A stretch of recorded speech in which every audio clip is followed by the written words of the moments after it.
Let's go, let's go, let's go. Nouvelle analyse. Bon, ben, au final, j'ai pris une position sur les indices américains. Je vous expliquer pourquoi. Donc là, on a touché quasiment mon ratio de.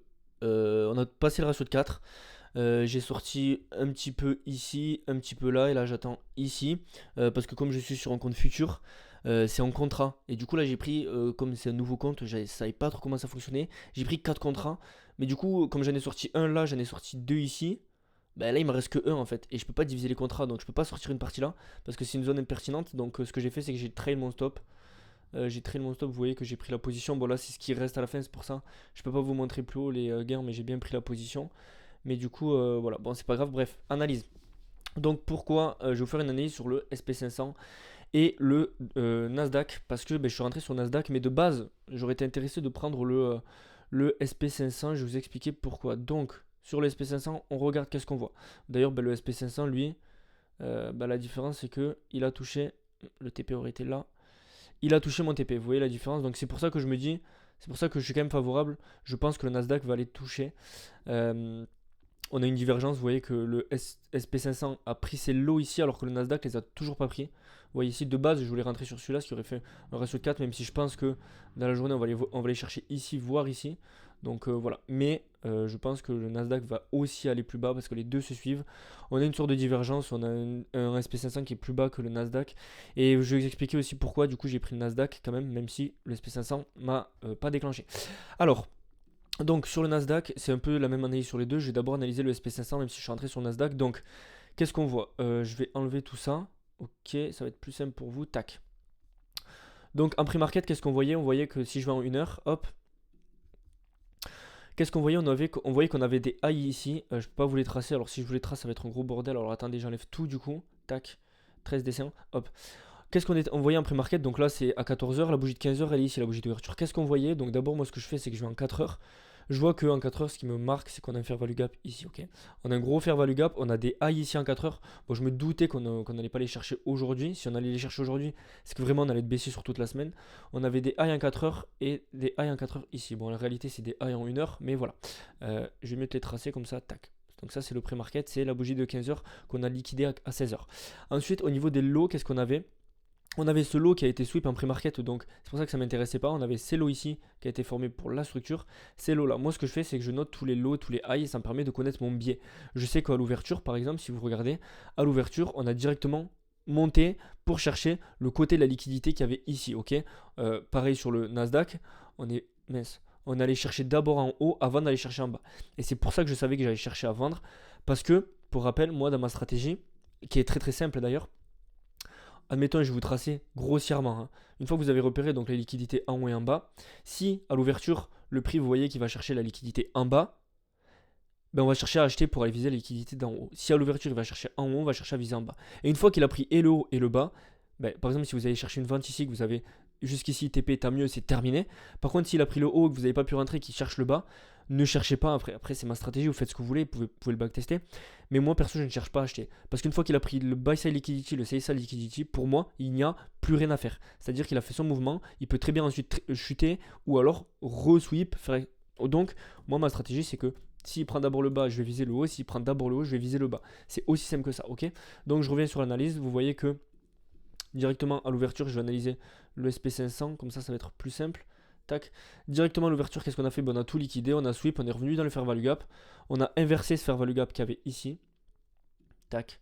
On a inversé tous ces fair value gap, mais moi je regardais celui-là. On a cassé la structure également. J'attendais un pullback, on l'a pas fait, c'est pour ça que j'ai pas pu prendre le SP500. Mais du coup, j'ai pris le Nasdaq, ok. J'ai pris le Nasdaq, donc le Nasdaq, il nous a fait la même chose. Sweep de high, et ce que je préférais chez le Nasdaq, vous allez voir, c'est que, vous voyez les highs qu'il y a ici, là, ok. C'est ces highs là sur le Nasdaq. Vous voyez un petit peu, bon, c'est pas très clair. Vous voyez que sur le SP500, il a pris que les intermédiaires, alors que sur le Nasdaq, il a pris tout ça. C'est pour ça que moi je pense que le Nasdaq il peut aller plus bas. Cependant, le SP500 était quand même plus faible. On avait quand même un fair value gap en H4 ici qu'on n'avait pas sur le Nasdaq. C'est pour ça que je préférais quand même short le SP500. Mais le Nasdaq était quand même très intéressant.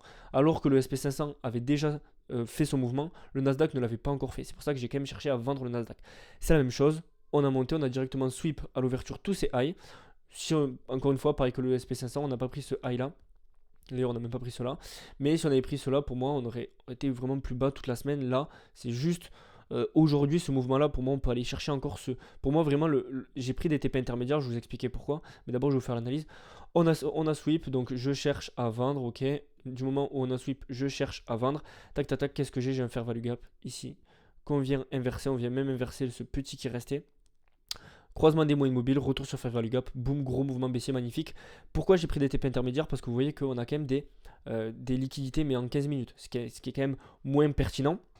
Mais ça reste quand même des liquidités. C'est pour ça que le prix, c'est des endroits où le prix peut se retourner. Ok. Donc moi, mes TP, mes BE, etc., je les mets tout le temps à des endroits où le prix peut se retourner. Je n'ai aucun intérêt à, par exemple, bon, j'ai pas d'exemple à vous donner, mais à prendre un TP là où le prix, je sais qu'il va continuer. Ok, même si rien n'est sûr, je prends toujours des TP aux endroits. Dites-vous que quand vous vendez, quand vous prenez un TP, c'est que vous achetez. Donc que vous c'est un endroit potentiellement où vous pourriez acheter. Ça ne veut pas dire que vous achetez, mais ça veut dire que c'est un endroit où le prix peut se retourner. En l'occurrence, moi, les côtés liquidité ici, vous les voyez, ces mèches-là, c'est des zones de liquidité. Là aussi, on le voit en 1 heure, ok. Ici, on a un fair value gap, donc c'est normal que le prix, je savais que le prix allait réagir. C'est pour ça qu'à ce moment-là, ben, j'ai pas pu prendre un partiel. Je devais prendre un partiel, mais j'ai pas pu parce que j'ai pas assez de contrat. Bref, voilà. Mais ça, c'est des zones pertinentes. Vous voyez qu'à chaque fois, le prix ici, le prix a réagi, le prix a réagi, le prix a réagi, le prix a réagi, ok. Ça, c'est un fair value gap à 1 heure. Pourquoi je pense que le prix va quand même aller plus bas? Parce que quand on regarde toute la liquidité qui a été prise, ça, vous savez, après, ça, c'est de la physique. Si on tend un élastique super fort, ben, je pense qu'il va aller plus bas. Alors que si on le tend à peine un petit peu, ben, il va aller moins haut. Vous voyez, c'est un peu ça l'image, quoi. Toute la liquidité qu'on a pris ici, en pré-market, pour moi, il y en a assez pour aller là, voir plus bas. C'est pour ça que mon TP, je pense que je vais le bouger sur mon top step. Je vais le bouger, je vais le mettre plus bas, mais bon, on verra après. Donc pour moi, cette liquidité, c'est une zone de réaction. Il peut très bien faire comme ça et aller plus haut et me faire mentir. Mais je pense quand même qu'il va aller chercher au moins ce niveau-là. Et pourquoi pas ce niveau-là? Ok, vous voyez ce gros niveau ici. Donc voilà, c'est un petit peu tout pour l'analyse. Là, du coup, j'ai pris mes intermédiaires. Ça, je vais le sortir parce que je sais pas ce que. Voilà. Donc voilà pour l'analyse, c'est un petit peu tout. Je cherchais des ventes sur SP500 et des ventes sur le Nasdaq. J'espère que vous comprenez un petit peu plus à travers mes vidéos trade recap, que ce soit sur le DAX ou sur les indices américains. De toute façon, j'utilise la même stratégie. Sur le DAX, vous regardez, j'utilise les sweeps de liquidité et je trade dans l'autre sens. Si on prend un bas, je cherche un haut. Si on prend un haut, je cherche un bas. La stratégie est très simple et je me connecte à des horaires où ben, je sais que à 15h30, je me connecte. J'ai jusqu'à. Là, j'ai pris un trade, c'était un peu plus tard que d'habitude, c'était 16h26. Mais jusqu'à 16h30, globalement, je peux prendre une position. Ok, j'ai hésité. Quand j'ai vu ça, je me suis dit, ok, je vais peut-être arrêter. Mais au final, je savais que on allait quand même corriger. Je sais pas jusqu'où on va corriger. Moi, j'espère qu'on va aller plus bas. Mais voilà, sur ce, c'était le trade recap. N'hésitez pas. Discord en description, Discord gratuit. Bon, aujourd'hui, j'ai pas partagé l'analyse. J'ai pas eu le temps, j'ai oublié. Mais j'ai quand même partagé l'analyse ce matin sur le DAX, de comment je voyais le prix, etc. etc. Ok. Sur ce, on se retrouve demain pour un nouveau trade recap. Pour l'heure sur mon Instagram. Vous pouvez retrouver mon Instagram directement. Et voilà, on se retrouve demain ou sur Instagram. Allez, ciao.